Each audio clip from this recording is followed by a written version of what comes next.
What is up, everyone? We have a Redmax EBZ7001 on the table today. The owner says there's a problem with the cable. It's stuck, frozen, not working. And if you look at it, somewhere around here, it's actually not even stuck or frozen. It just completely snapped off. So they want a new cable. Weird thing about this is there's a story why it's not just a cable. So let's go ahead and get into it. Well, hold on there. Over 90% of you, according to YouTube, are not currently subscribed. You're watching this video, but you're currently not subscribed. So I'm going to welcome you to subscribe at the end if this helped you out. I work on a lot of machines, so maybe the machine you're watching is going to be something you own, but who knows? Maybe you own a generator, a pressure washer, a big mower, a chainsaw, a variety of things. The only way to know if I'm going to fix it in the future is by subscribing, and maybe I get to the one that you own and can help you out then too. So I welcome you to subscribe, put a thumbs up if it does help you out. Back to your normal video. I was looking at this. Trigger is a little tore up. I mean, it's fixable, but it's a little tore up. It's in the wiring. It's also not the greatest on it, but it's used. I mean, just look at that.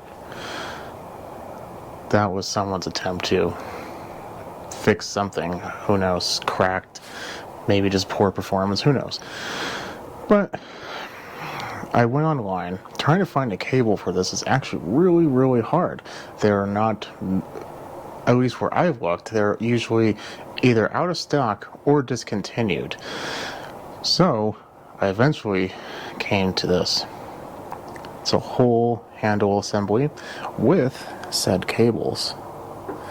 Now, my worry is, however, that this is not a Redmax part. The Redmax part is also equally hard to find. However, if you type in the part, the very next thing that comes up is a Husqvarna part. And that part number is going to be 502-842-901. It is a genuine Husqvarna part, and it's meant for their medium, large sized blower, which technically this is probably almost exactly the same. Husqvarna and Redmax and basically have the exact same parts, with the exception maybe the plastics and air filter might be different, stuff like that. But the main parts, like this handle, they're interchangeable. When looking at it, it does look as if it will work. So hopefully that is true. So we're going to get that fixed. But then when looking at that carb, it hasn't been run for a long time, most likely. And, well, I have to take my word for it, but the fuel didn't smell all that great. I need two hands to open this one. We have a brand new aftermarket carb. And I'm not even going to bother with the cleaning of this one. It's just going to be easier just to get the aftermarket one.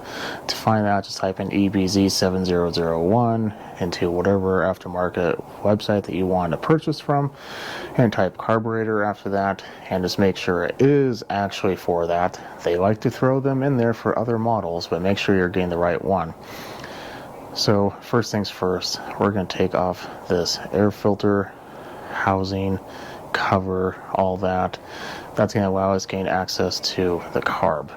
Now, the reason why we're taking this off first is we still have to take off the cable, which is right here, and it's just going to be a lot easier. You're going to have to take off the carb anyway to take off the cable.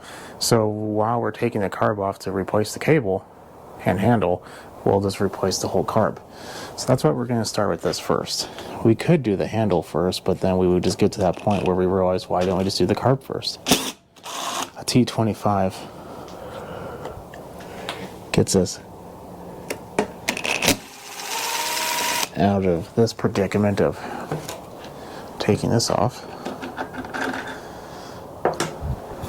Now, before I continue, because it is aftermarket, and the people who fulfill those orders, I'm sure, are paid exquisitely and make no mistakes whatsoever, let's go ahead and just double check that we have the right carb.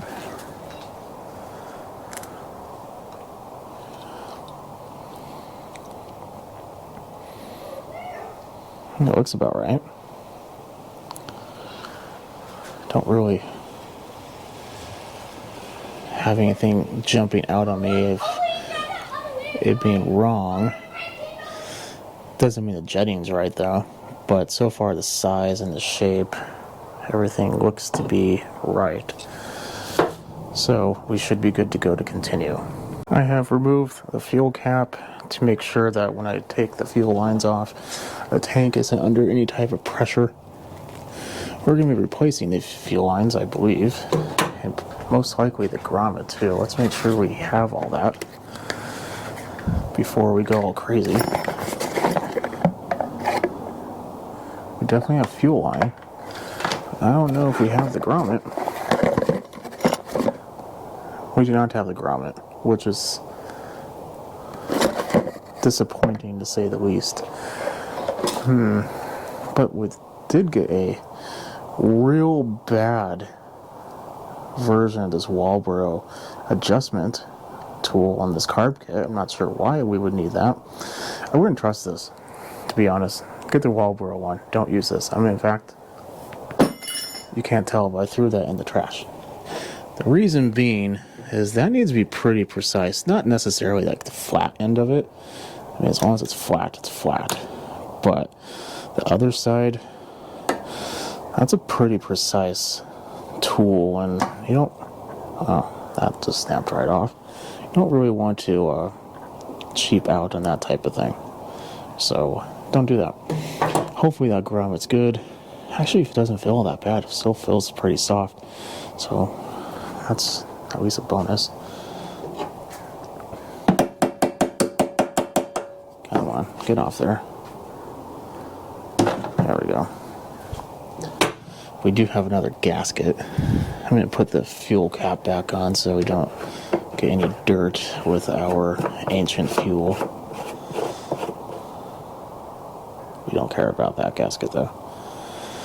So let us take the top off.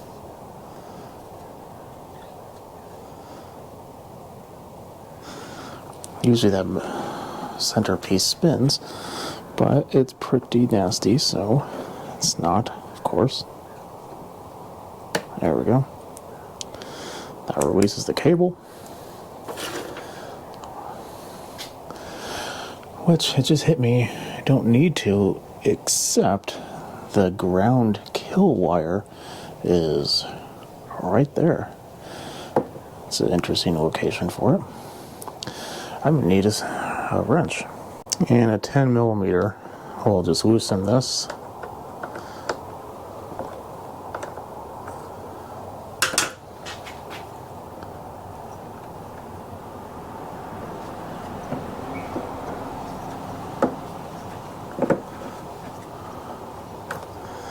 Probably can't see a whole lot. Trust me, there's not a whole lot to see.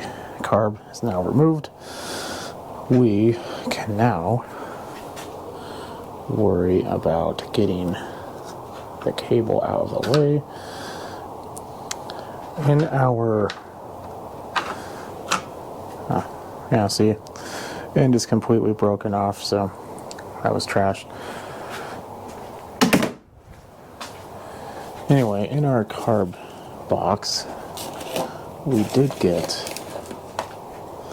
this piece, which does look to be about the same, so we might as well use it. Oh man, it is cold. It's like 19 degrees outside. For those of you who live in a much colder area, you're probably assuming that's not that cold. But when you live in the Northwest, that sucks. Now we're going to take off the handle. On the opposite end, there is two T25s.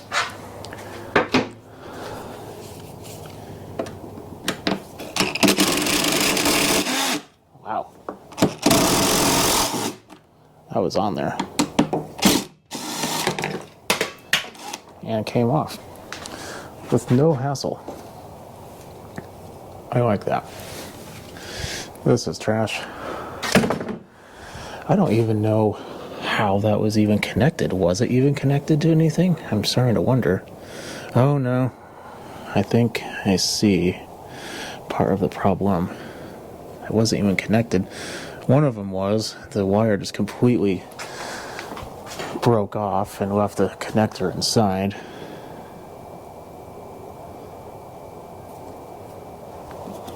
There we go. Yeah. So, luckily, we did get a new one.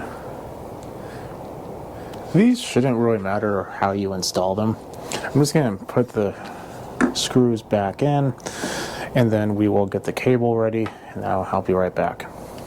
The screws had some blue Loctite on it, so that's why it was such a difficult task. But like I said, these cables shouldn't really matter how you install them. This should just be one long connection to ground, and the button and the handle just connects the two together. So it doesn't matter. There's no right or wrong way of connecting that as long as you do. Now we are going to work on this here carb.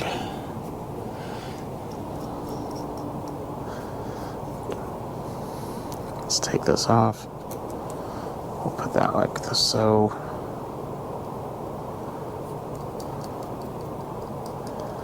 It's such a weird grounding area. I don't even know. It just seems very odd to me.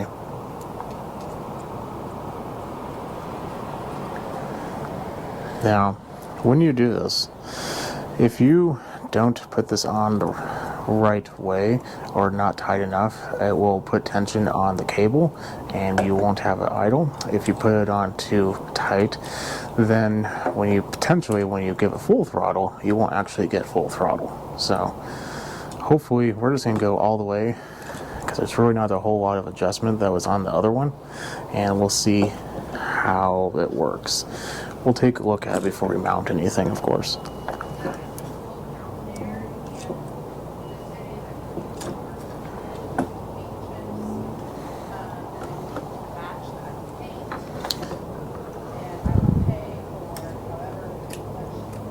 Okay, so it is currently on idle.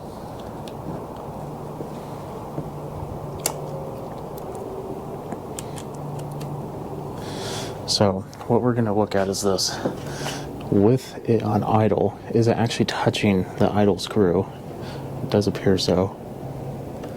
Well, maybe not actually. No, it's not. So yeah,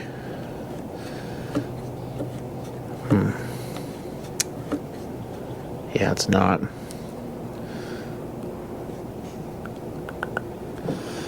Not liking that. Not liking that at all. Turns out I just didn't have the 10mm tightened all the way. As you saw, this little rubber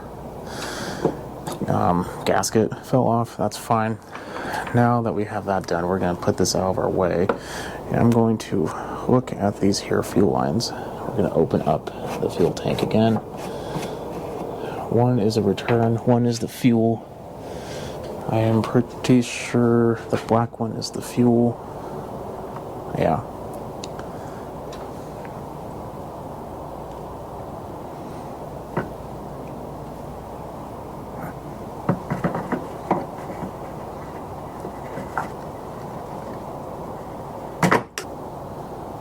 There we go.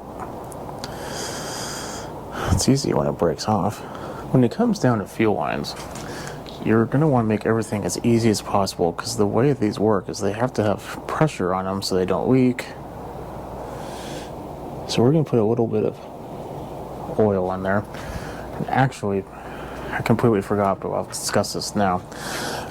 We're going to cut a little angle in the fuel line, like so. That's going to make it easier for us to install. But without fuel being completely horrible, I'm going to probably put the screws in the carb so it's not dangling everywhere, and I'm going to dump out that fuel. So I don't want to put a new fuel line with new fuel filter in bad fuel. So I'm going to go ahead and get that dumped out. And just kind of hit me, this is important. This is the gasket that came with it. Obviously you should put it in the right way. That is not the right way. Why I know that is because the gasket has these two little holes on either side.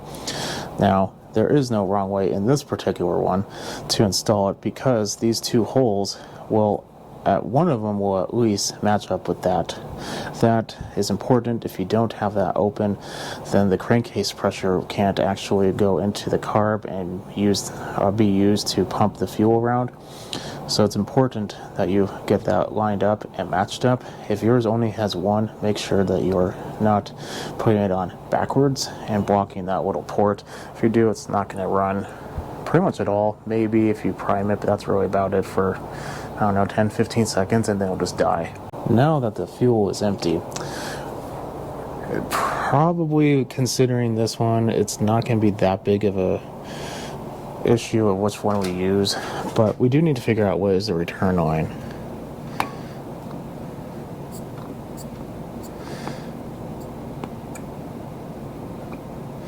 So I'm putting my finger on, nope, probably can't see that, can you? Putting my finger on this one, and that one definitely feels like it's being pressurized when I push on it. And when I put my finger on the other one, I can actually hear movement of air. So that's the return, this is the intake. That, and it's also bigger. That's usually a dead giveaway. So considering that we don't really have a exact necessity of what order they go in, because they're pretty much like parallel next to each other, I'm not going to worry about it all that much. So we're going to do the clear fuel line first, because the clear line is going to be a little bit easier. The clear fuel line also in the grommet is the smaller hole, so that's going to go down in there. There we go. See what I mean? You just have to get it started. I'm going to leave this off to the side, and there you go. Next, we have the actual fuel line. We're going to put that one in. I'm going to have to put my hand in front of your view a little bit, but it's exactly the same thing. If you don't have oil, I definitely recommend putting a little oil in either the line or on the grommet itself. Because if you don't, I mean, it is rubber. It's meant to kind of hold it in place, so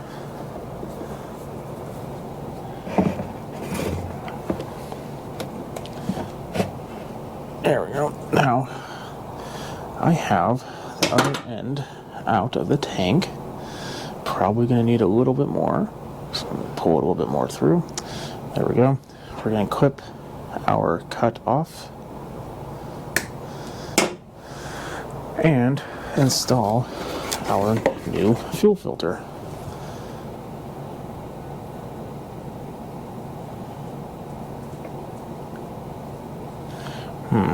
That one seems a little large. Let's try the other one.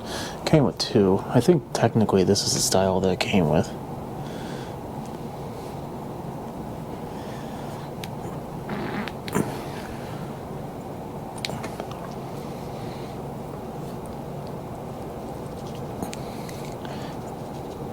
There we go. I need a little bit more. Be a good idea.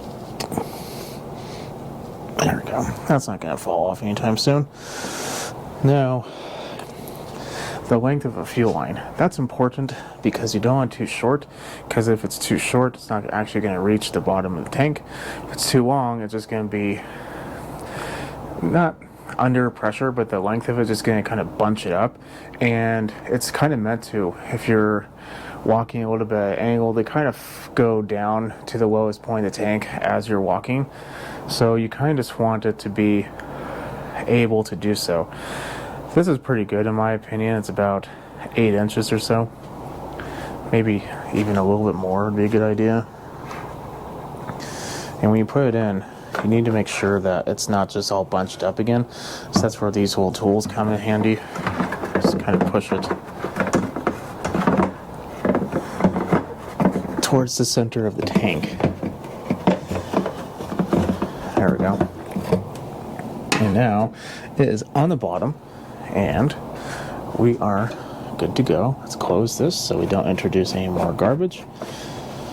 And we are now ready to focus on the connections to the carb.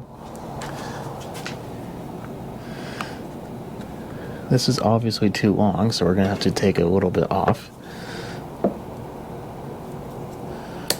And considering the fuel line is like this much longer, we're obviously going to have to take some off as well. So you can have a little bit of a bunched up, but you don't really want it a lot. I just want this as straight as possible.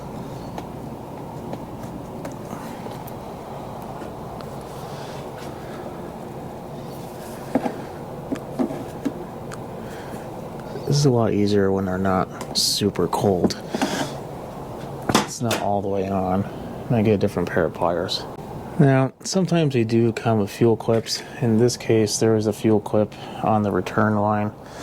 There was not one on the fuel line, at least when I got it. So, at least I don't think so. And even then, that's such a hard compression on there. It's not going to be slipping off, but just because I do have it, oops, I will be putting it on the return line. And the return line, hopefully, is a lot easier. Of course, I said that, and it's not going to be.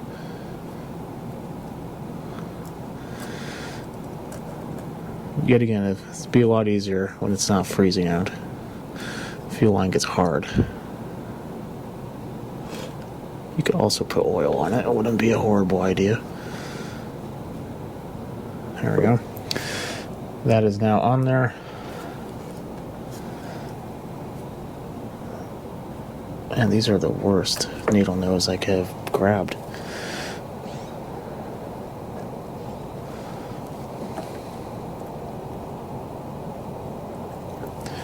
There we go. Done and done. So, we are good to go to put fuel in there and give it a try. Actually, no. I was wrong. We do have one more problem. Let's see if you can see it. That's fully retracted. We need to take off that recoil and see why it's happening. More likely not, it just needs to be tightened. But we'll take it off. There's a couple of screws, probably 2 more on the bottom. Yeah, 2 more, so there's 4 in total, and that whole thing just slides right off.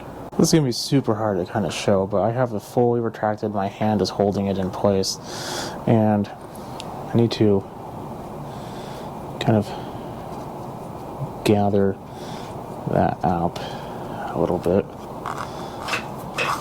Sometimes this works, sometimes it doesn't, but we're gonna hope it does this time.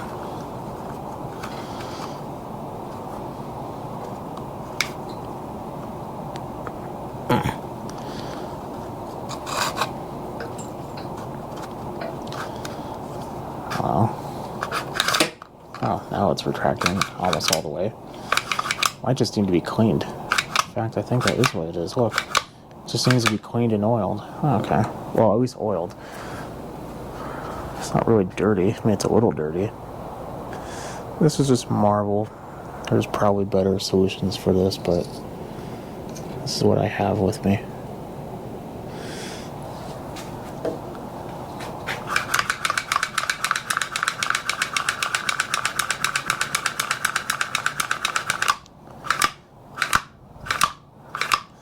Yeah, that's looking a lot better. Something that we do want to clean, though, is going to be inside here. If there's anything that's dirty, or these are being held up into like that position, or if it was difficult for me to push on these, then you're going to want to make sure they're nice and free. But both of them look to be pretty good. There is a little bit of junk in there. I will get that cleaned up. A little shop towel.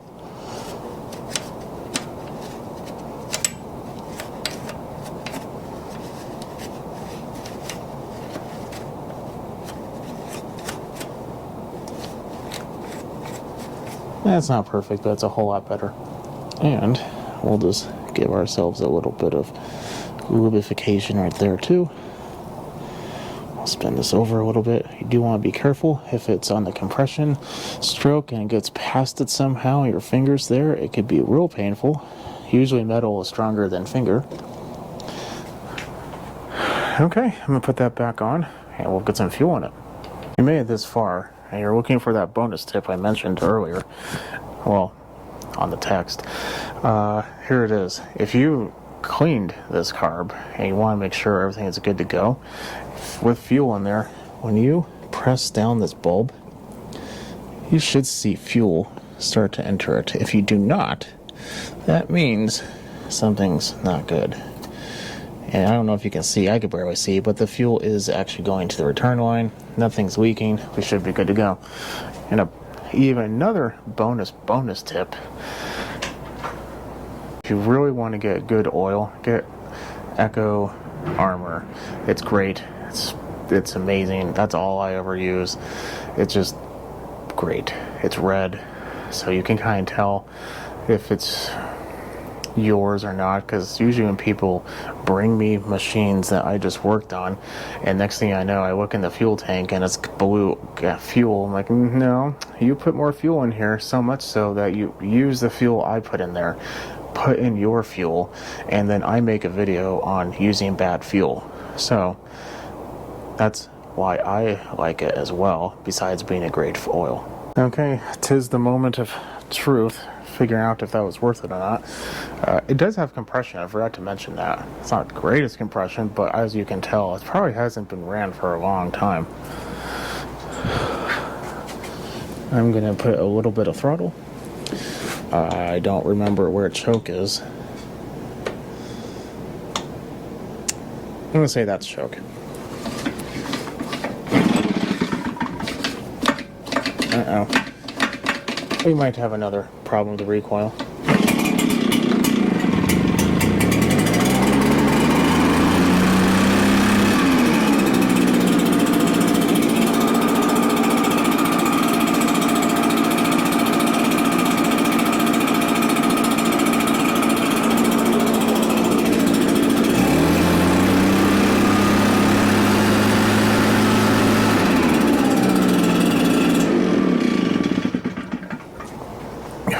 So there was a lot of oil chilling in the muffler. I saw it like kind of oozing out of the...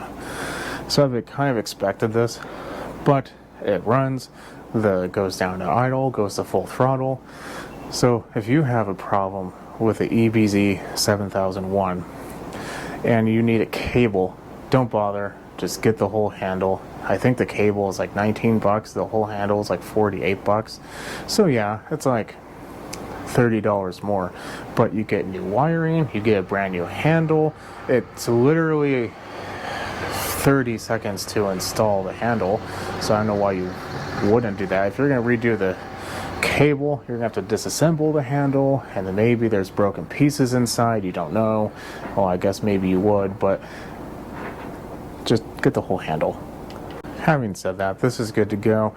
Owner doesn't want to do anything with the tube and the straps. He says he doesn't care about it. He just wants this thing running, and it is. So we are good to go. I'm going to go ahead and leave you at that. Catch me in the next video. Follow me on Instagram at SmallEngine101. Definitely subscribe. Leave a comment below if you have any questions or if this helped you out at all. And I'll catch you in the next one. Have a good day.